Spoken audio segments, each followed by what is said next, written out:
Hoy quiero compartir con vosotros una reflexión sobre un tema que me ha maravillado desde hace mucho tiempo.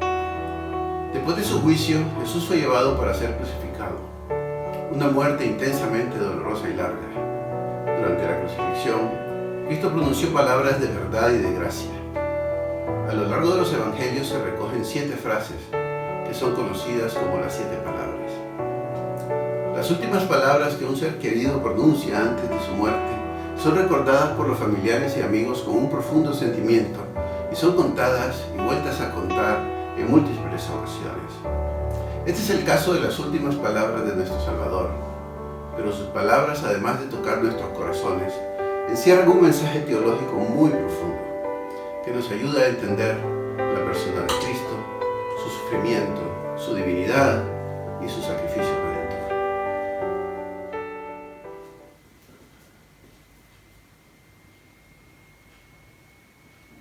Leamos en San Lucas, capítulo 23, del versículo 33 al 34.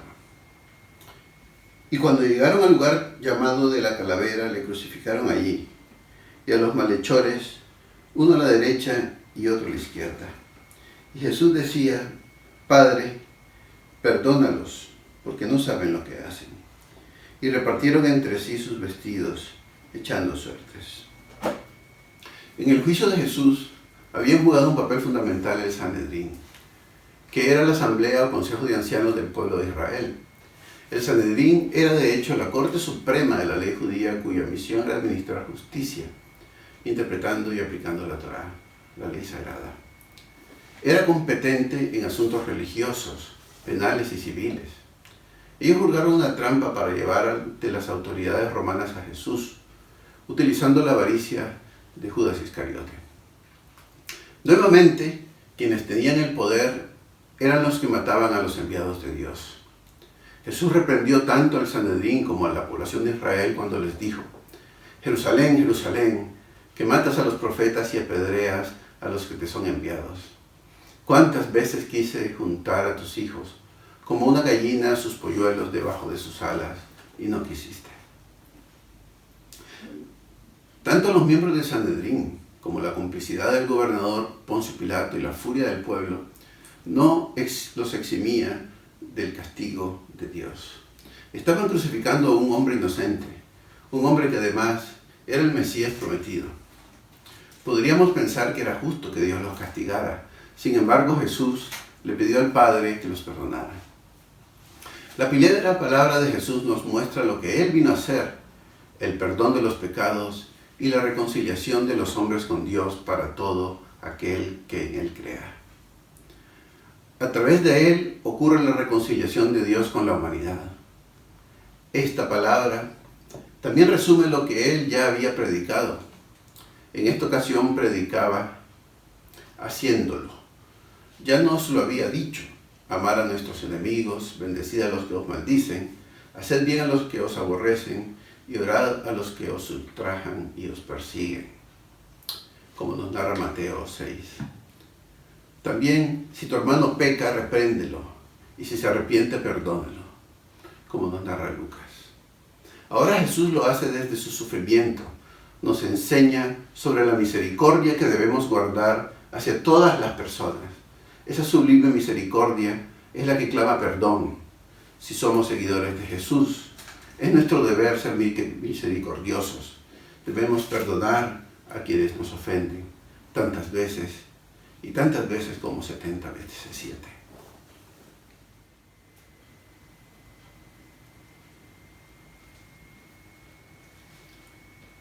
Leamos en Lucas capítulo 23 de los versículos del 39 al 43. Y uno de los malhechores que estaban colgados le injuriaba diciendo: Si tú eres el Cristo, sálvate a ti mismo y a nosotros. Respondiendo el otro, le reprendió diciendo: ¿Ni aún temes a tu Dios estando en la misma condenación? Nosotros a la verdad justamente padecemos porque recibimos lo que merecíamos de nuestros hechos, mas éste ningún mal hizo. Y dijo a Jesús: Acuérdate de mí cuando vengas en tu reino. Entonces Jesús le dijo: De cierto te digo que hoy estarás conmigo en el paraíso. Jesús escuchó las palabras de este malhechor y sabía que su corazón estaba arrepentido y deseoso de misericordia y perdón. Esta palabra nos enseña sobre la doctrina de la justificación por medio de la fe, alejándonos de otras doctrinas donde las buenas obras justifican la salvación. Arrepentirse no es suficiente, es necesaria la fe, reconocer que Jesús es nuestro Salvador y profesarlo con nuestra boca. El ladrón le dijo: acuérdate de mí cuando vengas en tu reino. Con el corazón arrepentido, el ladrón lo reconoce como rey. Hay una súplica a sabiendas que no había otra esperanza que la gracia divina y que la dispensación de esa gracia estaba en manos de Jesús. Jesús es el único camino al Padre. No son las obras ni los ritos, es reconocerlo como Rey. Recordemos que Abraham creyó y por eso le fue contado por justicia, como nos narra el Génesis. Jesús le promete una comunión inmediata con él. En escatología se habla del estado intermedio, aquel estado en que el alma existe entre la muerte del cuerpo y la resurrección en la segunda venida. Un estado cuyo tiempo no es nuestro tiempo en la tierra. Pablo nos dice: porque por fe andamos, no por vista, pero confiamos. Y más quisiéramos estar ausentes del cuerpo y presentes en el Señor. También nos dice: mas si el vivir en la carne resulta para mí beneficioso de la obra, no sé entonces qué escoger, porque ambas cosas estoy puesto en estrecho, teniendo deseo de partir y estar con Cristo, lo cual es muchísimo mejor. Podríamos concluir que después de la muerte del cuerpo, los santos viven gloriosamente en la presencia del Señor y en medio del esplendor trascendente del paraíso, esperando la resurrección en la gloriosa segunda venida de nuestro Salvador. Seamos como ese ladrón, arrepintámonos de nuestros pecados y confiemos en Él, reconociéndolo como nuestro Salvador y Rey. Y así podremos disfrutar de la comunión con Él en el paraíso.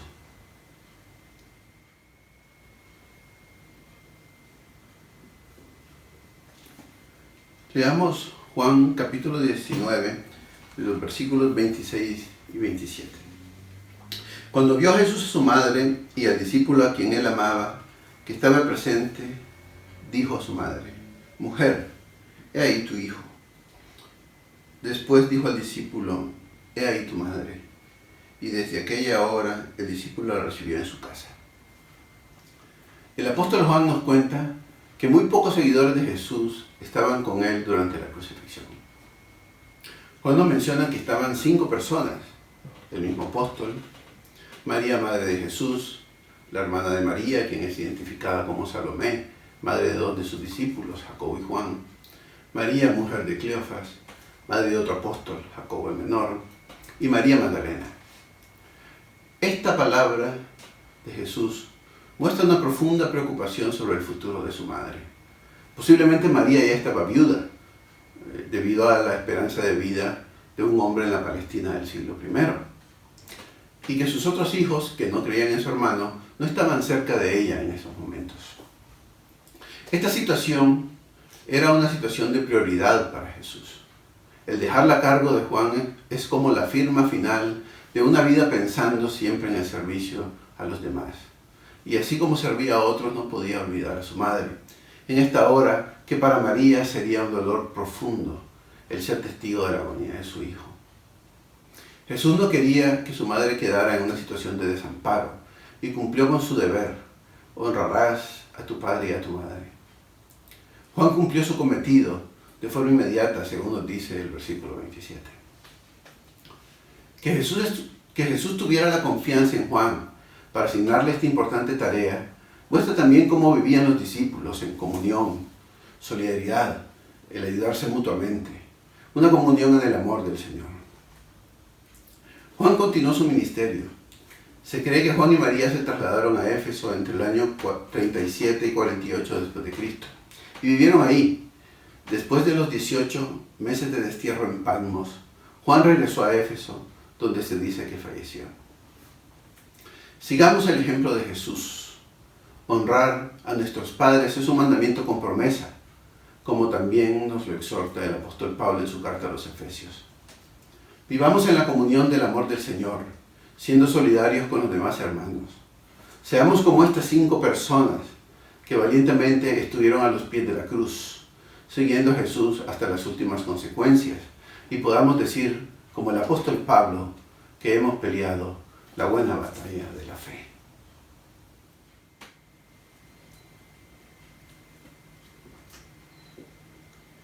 Leamos, hermanos, en el Evangelio de Mateo, capítulo 27, versículo 46.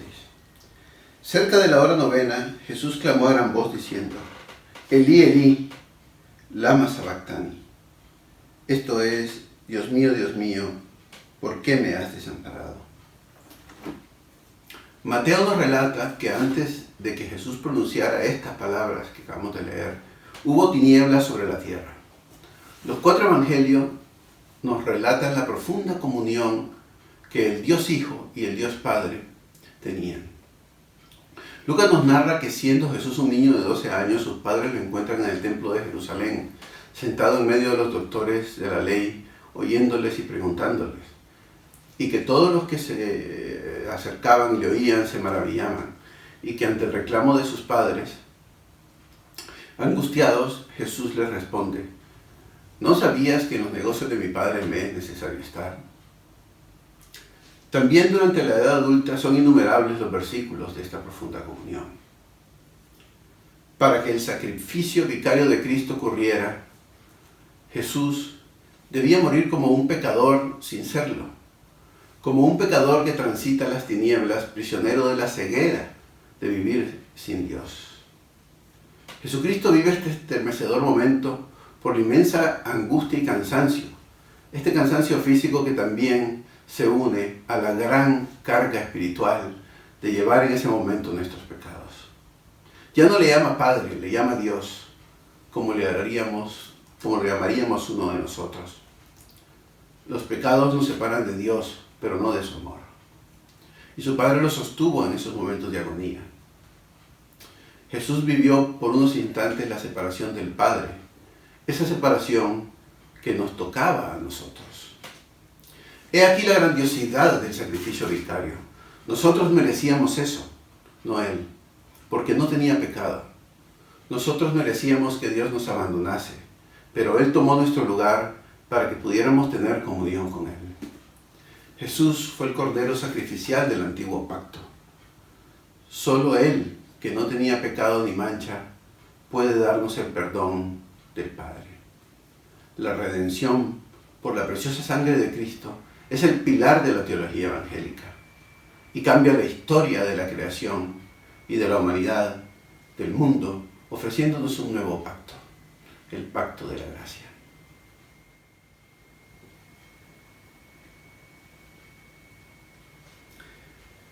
Leamos, hermanos, en Juan 19, versículo 28. Después de esto, sabiendo que Jesús, que ya todo estaba consumado, dijo: para que la Escritura se cumpliese, tengo sed. Después de haber padecido semejante castigo, ese momento de muerte espiritual que el pecado lo envolvió, su cuerpo estaba destrozado. La naturaleza humana de Cristo también se hacía patente. Nuestro Salvador había perdido mucha sangre, y un síntoma de esta condición es una intensa sed. Además de revelar la humanidad de Jesús, esta frase también mostraba la determinación de cumplir las profecías. El salmista escribió: me pusieron además hiel por comida, y en mi sed me dieron a beber vinagre. ¿Cómo no creer que Jesús era el Mesías? No han faltado personajes que han pretendido ser el Mesías. Desde el siglo I hasta finales del siglo XX, cuando murió Menachem Mendel, un personaje al que sus seguidores judíos consideraban y consideran actualmente el Mesías. Han aparecido en realidad al menos medio centenar de personas que han dicho que eran el Mesías. Sin embargo, la convicción de los cristianos de que Jesús es el Mesías se debe en parte en que en él se cumplieron todas las profecías contenidas en las Escrituras. Lucas nos narra esta amonestación del mismo Cristo resucitado a las dos personas que iban camino a Emaús, donde les dice: oh insensatos y tardos de corazón para creer todo lo que los profetas han dicho. ¿No era necesario que Cristo padeciera estas cosas y que entrara en su gloria? Desde las profecías de su advenimiento y de su nacimiento en la pequeña Belén Efrata hasta su muerte y resurrección, en Jesús se cumplen más de 50 profecías.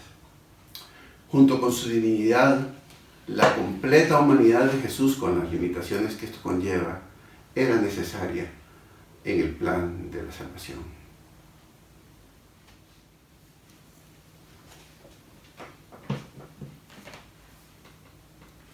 Leamos, hermanos, en Juan 19, versículo 30. Cuando Jesús hubo tomado el vinagre, dijo: consumado es. Con estas dos palabras, que en griego son una, Jesús comunica el final de la tarea asignada. No se está refiriendo solo a que su vida humana había acabado, sino que había completado la obra que el Padre le había encomendado realizar. Su obra expiatoria había acabado y la justicia de Dios estaba plenamente llena. La agonía experimentada de haber sido abandonado había finalizado. El peso de nuestro pecado se había pagado en su totalidad. Y así sería para todos los que en él confían. Consumado es, no solo era la terminación de una tarea, sino también la declaración de haber acabado su opus magnus, su obra más grande y admirable, como Miguel Ángel cuando dio el último toque a su obra más famosa, la estatua de David, que afirmó: he terminado. Llegados a este punto, hermanos, ya no se podía agregar ni una sola coma a la expiación. Ahora nos toca a nosotros entregarle nuestra vida a Él. Es nuestro momento para dar ese paso de fe, de acatar sus ordenanzas, de santificarnos, de tener vida en abundancia sin ser precios de nuestros propios pecados, y de ser sal y luz para el mundo, y de ganar almas para Él.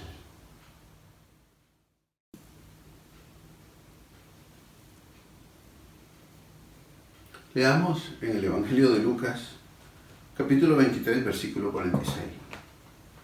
Entonces Jesús, clamando a gran voz, dijo: Padre, en tus manos encomiendo mi espíritu.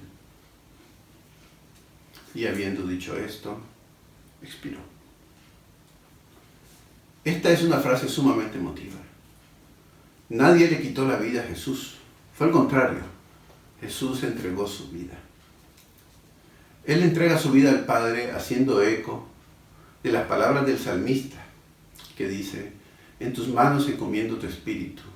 Tú me has redimido, oh Jehová, Dios de verdad.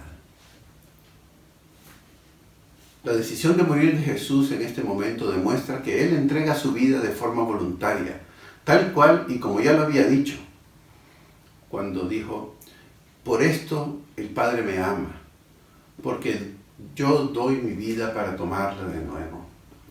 Nadie me la quita, sino que yo la doy de mi propia voluntad.